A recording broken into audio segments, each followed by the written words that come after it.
ભરૂચના વાલિયામાં શિક્ષક દંપતીના ડબલ મર્ડરનો ચકચાર મામલો સામે આવ્યો હતો, જેમાં પોલીસે તેમના જમાઈની જ ધરપકડ કરી હતી।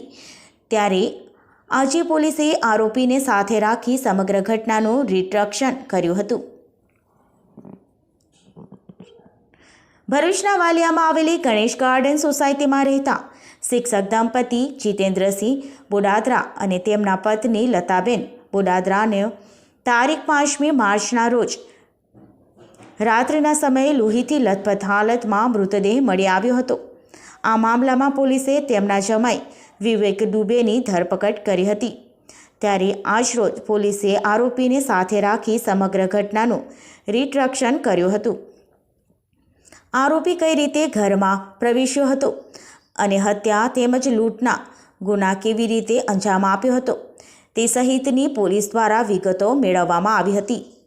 આરોપીને દેવું વધી જતાં તેણે પોતાના સાસુ સસરાના ઘરમાં લૂંટ કરી હત્યાના ગુનાને અંજામ આપવાનો પ્લાન બનાવ્યો હતો। આ મામલામાં હાલ આરોપી પોલીસના 10 દિવસના રિમાન્ડ પર છે।